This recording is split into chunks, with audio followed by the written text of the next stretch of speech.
So when do you start your breeding season? I started pairing them up. It takes me a couple weeks to get it all done.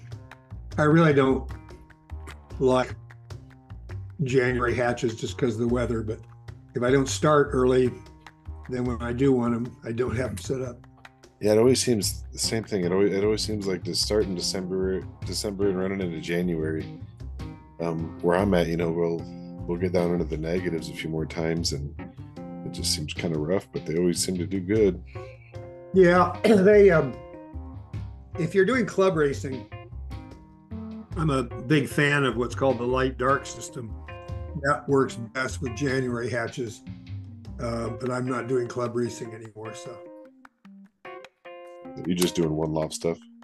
well, often I test all my own. I have a testing program, so basically it's like a one loft race, and I'm the only guy that enters it.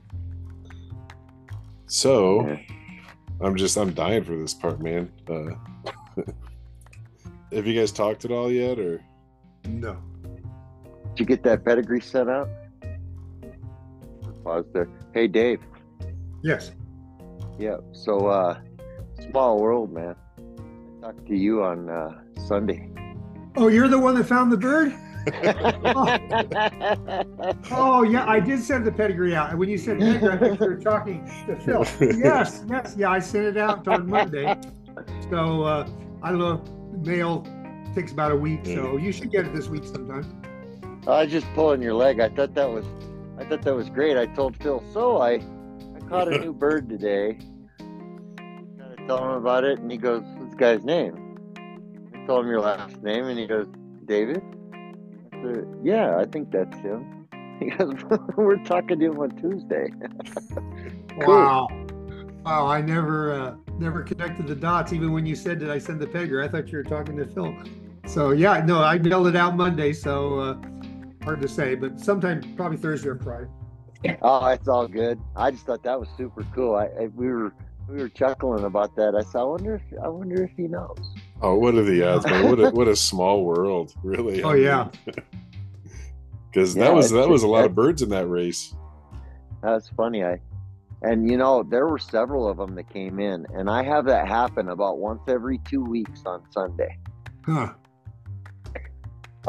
There's something I've been told by the local racers not to release in Miami because it's a treacherous sucker, and that you lose a lot of birds on that release point. They did. About a third of them, I think, got home. Wow. Well, I was watching the numbers on that, and I don't know. You tell me what you think, but it seemed like they lost kind of a third on every race, didn't they? Well, anytime you go into Arizona like that, it depends on winds and which way they go. But if they go south, why, it's history. There's just nothing there for them to recover with. And so I like the race, and I like the way it's managed. It's a course that I'm not particularly fond of, but you kind of have to go with what you got available. Gotcha. Yeah, that was something I thought was kind of interesting because I'm pretty much directly east of where they turn them loose, and I'm on the from the valley. I'm on the front side of that mountain. The Superstition Mountains is where I'm at, and they traveled across really nasty mountains to get to my house. So I'm not quite sure what that bird did. My guess is he went off in the wrong direction and was working his way back to figure out where he was. Shouldn't take him a day or 15 hours or whatever to go 100 miles, but it's hard to say. We had a one loft race here in California last year where they put GPS units on them, and you come home to see the data, but it was pretty fascinating. Some birds came straight home. I had two birds in the race. They came straight as a line, but they still were like, I don't know, the upper 25%, but way back from the winners. And one guy's bird, actually several guys' birds, came about halfway and then just went crazy, circling, going in all kinds of different directions. They flew about 100 miles in all kinds of different directions and then came back. Continued the race. So for a 150-mile race, they travel probably 400 miles.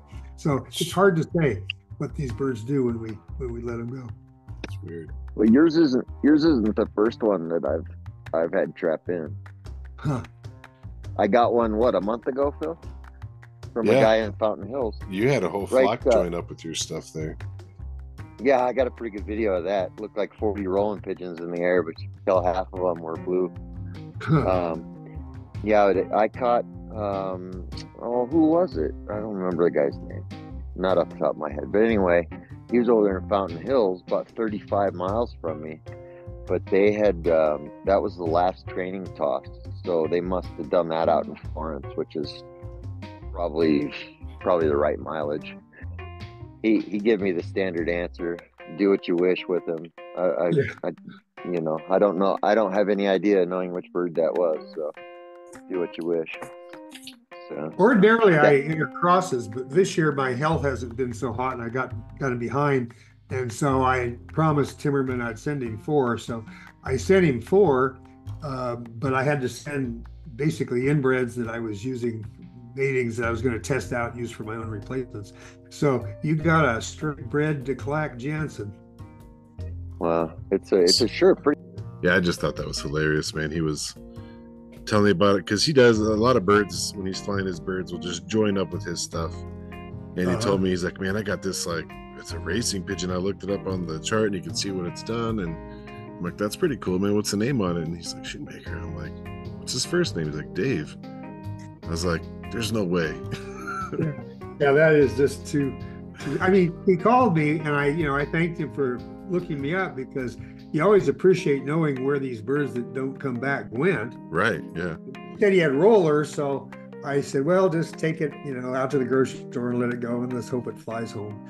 And then I got to thinking, he said in passing he also had a few racers, so I called him back and I said, well, if you want it, you can have it, because I'm not gonna. I mean, I just assume you have it as me fly it home, ship it home. And he said, sure. So that's great, perfect, good, happy ending. Oh, that's too cool. All right, well, let's open this up here. Hello and welcome to the All About Pigeons podcast. I'm Phil. I'm Chris. And today we have with us David Shewmaker. He's been an animal breeder for over 60 years. Interested in genetics at the age of 9, he graduated from the University of California with a Bachelor of Science in Genetics. Former director of the Pricing Products for Genetic Engineering. Established the first flock of racing pigeons in 1985. Today he operates a Shewmaker Genetics in California, maintaining over a dozen inbred lines, and does contemporary group performance testing with about 1,000 birds each year. He's also the author of the book Genetics in Racing, 20 Essential Concepts for Breeding Champions. And he's written many articles and recently been inducted into the AU Hall of Fame.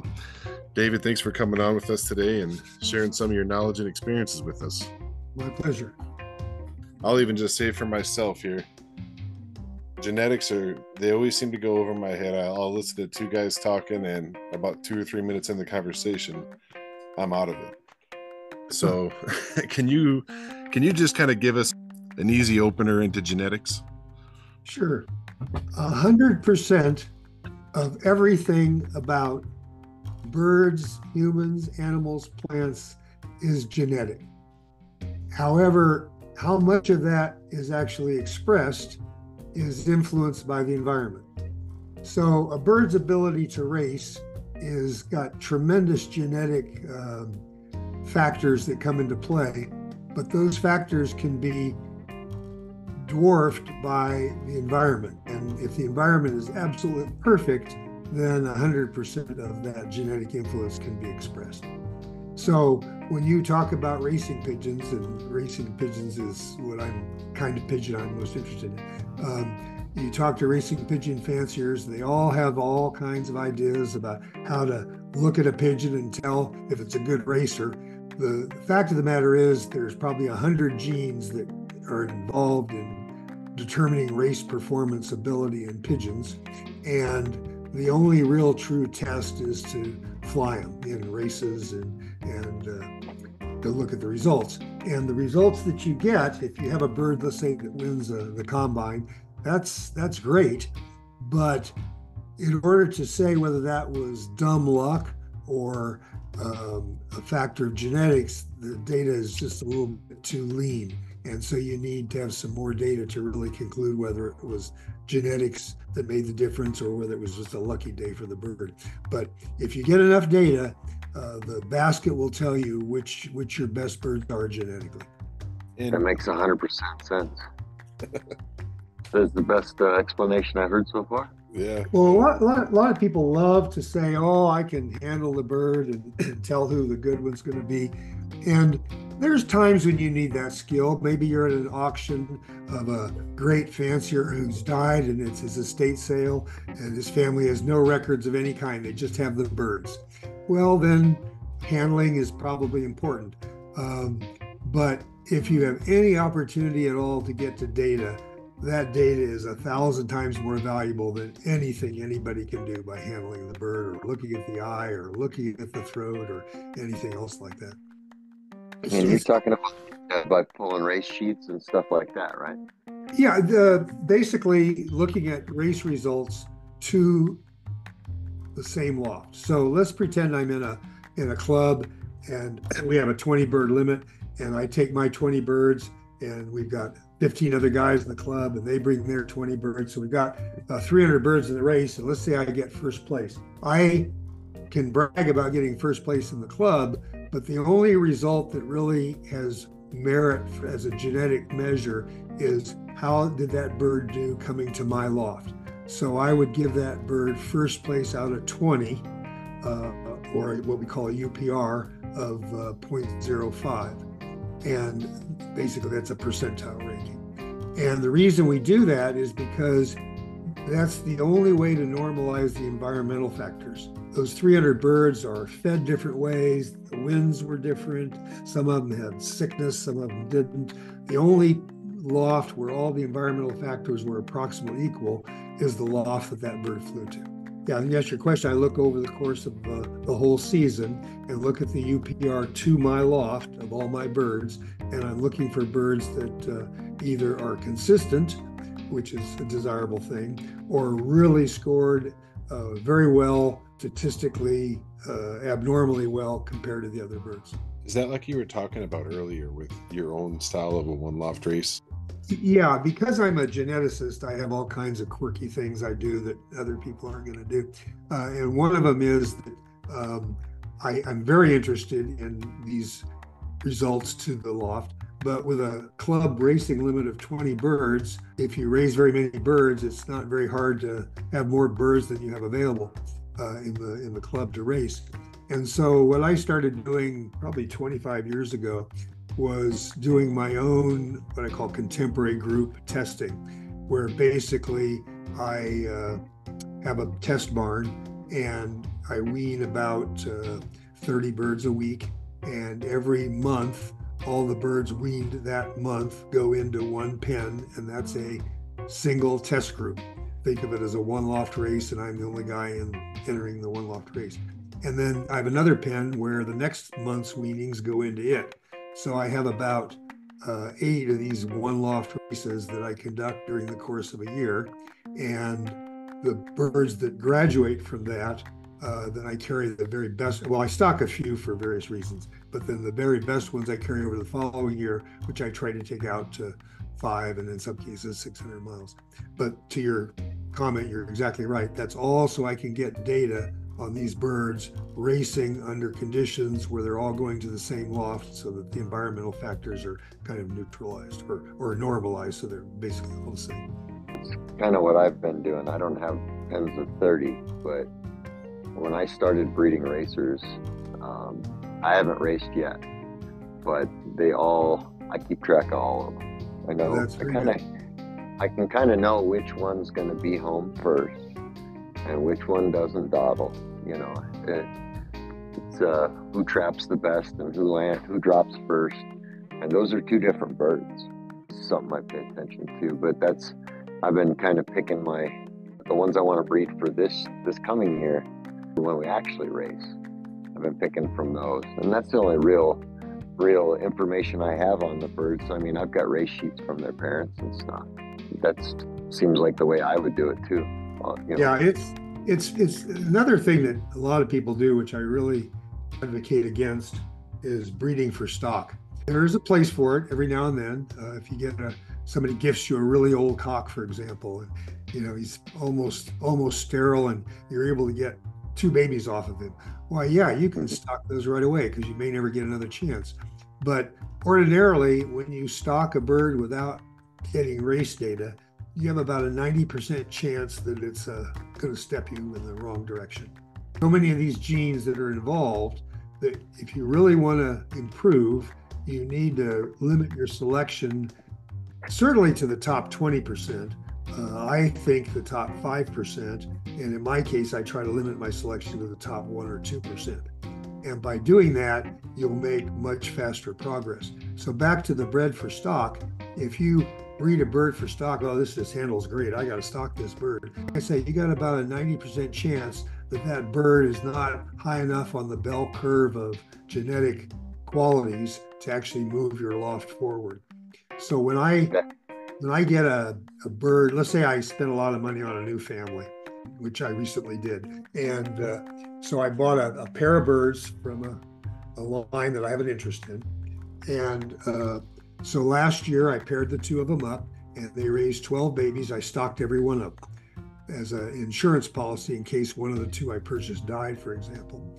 And now this year, I'm going to take those 12 plus the 2 originals, that's 14 birds, and I'm going to make a dozen or so matings, some between themselves and some to my other birds of a similar family, and test them in my contemporary group program. And then the ones that test high, I will keep and all that stuff, but their parents will then get a high score as breeders, and the ones that don't test well, their parents will get scores as not so good breeders. And then those 12 that I stocked will be culled based on those who are able to produce birds that fly, and I'll cull the ones that produce average or less than average birds. Kind of in summary, breeding for stock is something you will want to do from time to time, but you really don't want to do it very often. And when you're buying a bird that has 3 generations of bred for stock, I wouldn't waste your money. Right, yeah. It's the same way with rollers too, as I understand it. Not everything is meant to be bred. Yeah. They may fly great, but you put 2 of them together and you get a train wreck. That's why record keeping is important to me. And it sounds like you do some really meticulous record keeping. I mean, are you doing this on like a software, or you got clipboards on every cage, or how are you doing this? I was a software engineer, database architect for 40 some years in my career. I got a pretty elaborate software system that when you write software, you never like to write the same function twice. In other words, every program has to have a login. So you write that once and you just keep reusing it. So this program I have is 40 years of code that I've accumulated in my profession, and I just used it to write a pigeon program that's specific for me. Oh, that's cool. That's really cool. Yeah. So I mean, there's the kind of the talk about bloodlines versus race sheets. You're clearly going by what the birds actually do. It's kind of like you said, how do you judge a bird? You see what it does. Yes, but let me make sure I didn't mislead you. There's a common phrase people like to use of breed best to best. And what that means is you breed a cock with a good record to a hen of a good record. And that's decent advice to a point, but there's 2 ways that can be done. One way is you go and buy the best cock you can find in your city or Northern California or the US or the world or whatever the case may be, and then you find a similar best hen you can find. So maybe you wind up getting the cock from Indiana and the hen from Washington, and you put them together because they got great records. Well, there's a problem with that approach in that the 2 birds are so unrelated that you're going to get a gene pool, a resulting gene pool, which is very wide and diverse. So you're going to get a lot of variation in the offspring that they produce. Another way to do best to best is best to best within a given family. So let's say you have Hubans. To take the best Huban cock and breed it to the best Huban hen is going to still be best to best, but now you're going to get a much narrower gene pool with much less variation, and so you'll get more birds of a higher caliber if the mating's a good mating. Now, if it's a bad mating and just not one, like you said, with your rollers, it didn't work out right. You get a lot of uniformly bad birds. But I prefer best to best, but best to best within families. Now, there's a problem with that approach in that the more you do that, the more inbred your families become. And the more inbreeding that occurs, the less vitality birds have. It's called inbreeding depression. You get to a point where that is a real handicap for the bird in a racing environment. And there's a real easy fix for that. You have two families and you breed them within the families to keep your breeders, but when you breed your racers, whether it's a one loft race or club racing, you cross those two families, you immediately get 100% of a return of the vigor, hybrid vigor it's called, and you get a very uniform product. So if you've selected and bred your families right, you get a uniform crop of good racing birds. Now, if you didn't do it right, you'll get a uniform crop of average birds or a uniform crop of poor birds. But that's the goal to which I think is the most attractive breeding plan. And that makes sense. That's real results right there. Yeah. At what age do you start young birds? What age do you start to gauge the results? Everything is a puzzle. It's like playing a game where there's a big black box and you're trying to figure out what's inside the black box and you get clues. Every observation that I make that I think is noteworthy, I record in my computer. And sometimes they're just meaningless observations that have no genetic basis, but I don't know that at the time. But I record everything. So for example, when I do my contemporary group testing and I let them out, let's say for the first time they go away from home, and let's say one bird comes home all by himself 15 minutes from anybody else, I'll record that because that's noteworthy. Now, it may be a fluke, or it also may be a little hint as to something that's there. And if it's a hint of something that's there that's real, I'll have other noteworthy observations during the course of that bird's testing program. I generally have this rule that if something is really noteworthy once, that gets my attention, but it's probably a fluke. If it happens twice, now it's maybe the real McCoy. If it happens 3 times, I can generally take it to the bank. Makes a lot of sense. When you said inbred depression, I was going to say then that would be the opposite of hybrid vigor. Yes, exactly. So if you have an inbreeding coefficient of 1, that means the bird is 100% homozygous at all the genes, and it is going to be very frail because it has almost no vitality, because the vitality comes from a certain diversity in the genes. And 100% or 0% inbreeding would be 100% of the genes are heterozygous. And everything in between is a variation of one extreme or another. But in general, even though inbreeding depression is a real thing and people do need to be aware of it, it's not nearly the problem most people think. Most people aren't doing enough inbreeding or close enough inbreeding for it to be as big an issue as they think is going on. When you get your pedigree, Chris, you'll notice that this is an inbred bird. He didn't win the race, but I don't think it was inbreeding that kept him from winning. I think he didn't have the right genes for that kind of a race. He's more of a sprint bird. Inbreeding to some degree gives you the advantage of uniformity in the results in the offspring. And in my program, if I have an inbred bird that I test, I can bring it back into that family. If I cross it, I never breed them back into the program because while they may have a great record, they've introduced so much variation into the gene pool that I'll spend years getting that uniformity restored. Yeah, you'd be working to get that 25% out for a long time. Yeah, exactly. I mean, there's again, it's like bred for stock. There's a time to do an outcross, but I don't think you want to do it willy-nilly every time. Best to best certainly makes more sense than cock to hen, just random mating. But best to best with your outcrosses, I think, is a little bit of a fool's errand because you introduce so much variation that now instead of getting a good one every 10 out of 100, it might be 1 out of 100 or 1 out of 1,000. Right. And see, I think Ryan told us that too, right? If you see bred for stock, bred for stock, bred for stock, you probably shouldn't monkey with that one. Yeah, that's what he was saying. Yep. Even if it's free, I wouldn't. Gotcha. So I get your method about how you breed. Do you have any methods like line breeding or circle breeding that you kind of stick with, or is it's all based off of your results? Well, as a breeder, you've got a number of tools. Inbreeding and line breeding is just a form of inbreeding. So inbreeding and line breeding are used to basically keep the gene pool narrow or to narrow it further so that you get uniformity. Crossbreeding is what I talked about, taking two different families to immediately get 100% restoration of that vigor, and you use that for racing. Another tool you have is outcrossing, which is a little bit different than crossbreeding. Outcrossing is when you've got these inbred families and you've reached a plateau. In other words, you've gotten them so uniform that there's not enough variation for you to improve any further. And that's not good. So you need to have uniformity, but with enough variation that you can continue to improve. So from time to time, with these various inbred lines, we will do an outcross, the idea being to introduce a little bit more genetic variability so that we can continue and improve.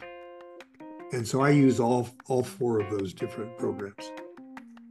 And it just strikes me because you hear all the time about record keeping is key, and your record keeping is like extreme. You're really picking every detail and picking the best of the best, and traits that you see, like you're saying, even making notes on certain ones. And and that's kind of where I feel like really genetics and using your method, like how Chris was saying too, you can scale it to anything. You don't have to have 1,000 birds. Anybody can apply this to their racers, rollers, high flyers, fancy birds, any traits that they want to see, they can kind of put back into and work with.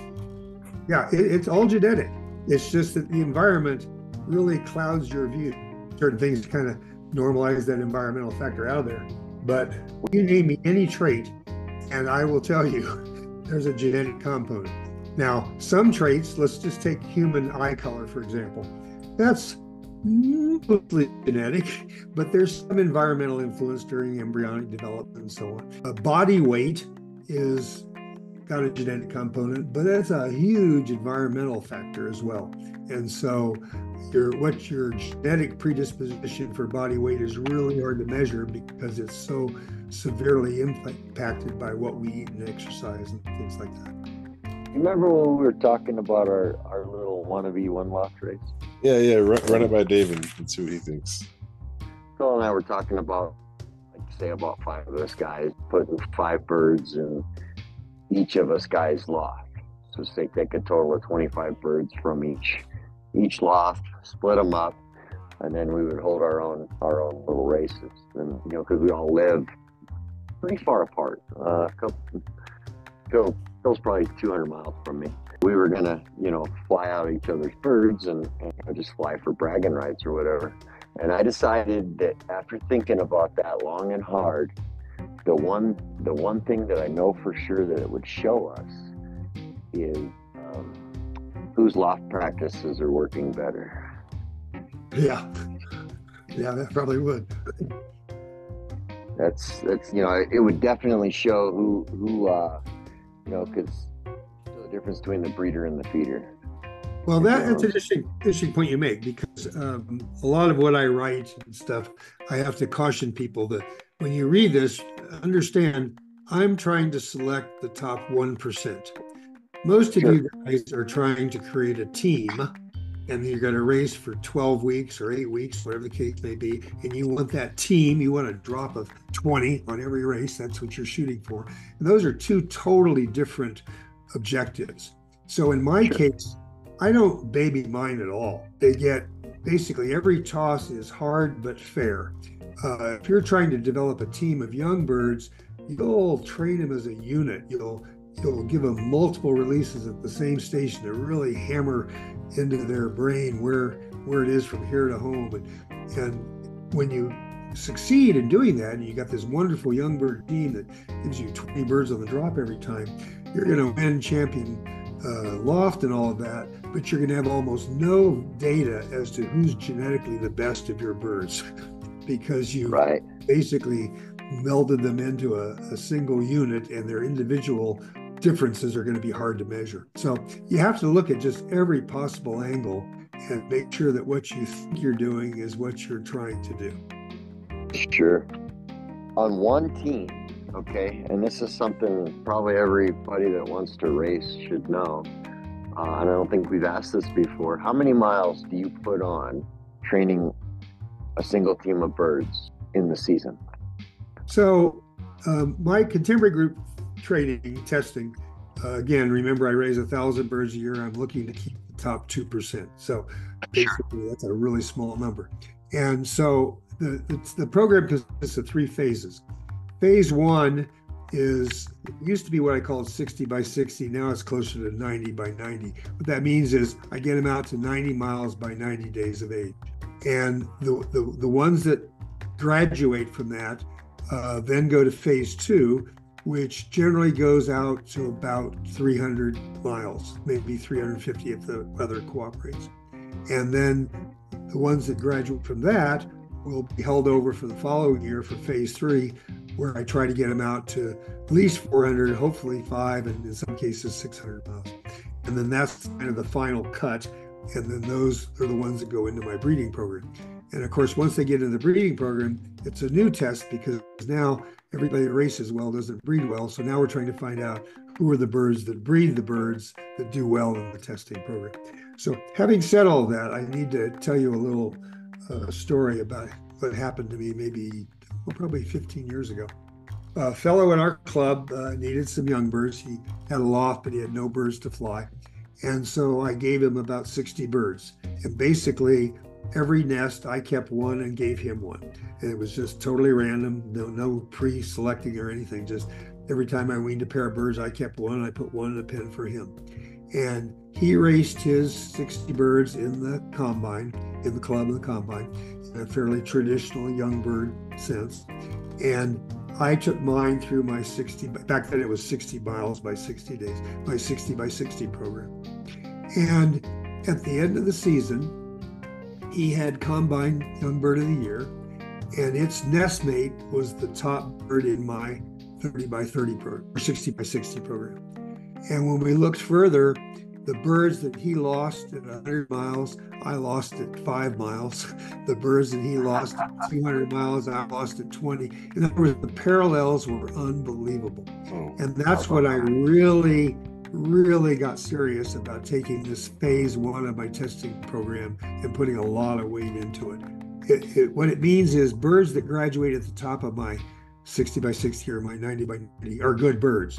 However, I probably have lost some good birds along the way that, had they been coddled a little bit more, given a little bit more of a chance to mature, they would have matured and been excellent racers. But there's no question that birds that impress you early are giving you hints of what their potential will be. Now, having said all of that, there's a big difference between racing to 60 or 90 miles and 300 miles. There's a certain bird that can go 4 hours on the wing that can't do 10 hours or 6 hours on the wing. And so you got to be careful that you do test them out to the 300 and 400, 500, 600, depending what you're trying to do. But those early races, they'll give you a real insight into the potentially the best birds you've got. And I noticed that on those 2 birds you had left there, when I was looking at the California Classic, that one bird was consistently faster than the other one. Yes, he was. Now there's another one that got lost. I had 3 birds until I think he was lost in the main race, and he was the best of the 3 in terms of results. But like I say, I was sick, and so I didn't really get to set up my matings like I normally do. So all 3 were rather highly inbred, and I figured, well, I told him I'd send 4, so let me send them in. It was kind of an experiment to see, well, just how well do they do. And it's a small data set, so it's really hard to say, but they didn't do as poorly as I think a lot of people would have expected, giving their breeding coefficient. Right. No, I was talking with another friend of mine, and he said that even the slower birds were faster than most of the birds in this club. They're averaging. It's hard to say. 11. Yeah, it's so hard to say. I mean, the bird that won that race, yards. my bird that lost, he's a friend of mine. And if you look up the bird's result, it was like 900th and 700th and 500th of the other races. So he probably had a certain skill set that wasn't important in the other races that was rather important in this one. And or he had a stroke of luck. Like I say, one result could very well just be dumb luck. Yeah, that's why you have to look for multiple occurrences. Now, an interesting point. How do you do that in a one loft race where it's one race, the bird comes home? Well, you can look for, and again, this works with families. It doesn't work when you're out crossing. You look for patterns among relatives. So if this bird that my friend has that won the race, let's suppose that last year he was 10th in a one loft race with the same mating. And the year before, he had a good one loft result with a bird sired by the same father. So those are the kind of relations that are still meaningful. So when I get 3 or more of those, that's almost as good as the bird doing 3 of his own. That makes total sense. They either got it or they don't. And families that got it, you're gonna get that. You're gonna see that with the results for sure. Yeah, the problem is that, even Tiger Woods, when he was at the absolute top of his game, he didn't win every week. No. Maybe, I don't know what it was, half the time, a third of the time, or whatever. But it was just way off the chart, more frequent than anybody else. But he didn't win every week. And a baseball hitter doesn't hit 1,000. So these birds, it's the same thing. And you've got to get a lot of data and sort through it, throw out your biases, and find out who the ones are that have a true genetic difference. And then you keep those and go forward. It's very cool. Well, we are definitely coming up on the clock here. Dave, this has been awesome. I really like hearing your method. I really like that a lot. I think that is something that a lot of people can, take on in their own way. And it goes back to just being really meticulous about it and paying attention to your birds and what they're doing. I really like that a lot. Thanks for sharing that. Definitely. Well, thank you. I've enjoyed it. I guess if I was to leave you with one piece of advice for your listeners, it would be that we are our own worst enemy. Our biases are the biggest thing that's holding us back. We're keeping a bird that we either paid a lot of money for, or it's off of a bird that's world famous. We just need to forget all those things and look at the results and look at them with as even-keeled, objective view as we can. And we'll make mistakes, but you'll make more progress doing that than any other approach. Check out his website. It's shewmaker.com, SHEWMAKER.com. And you can take a look at some of the stuff he's talking about here and also find his book. Yeah, definitely. Thanks for coming on, Dave. This has been great. We're going to have you come back on again because, we got kind of carried away with it. But, yeah, you're full of great information. Well, I appreciate the opportunity to talk with you.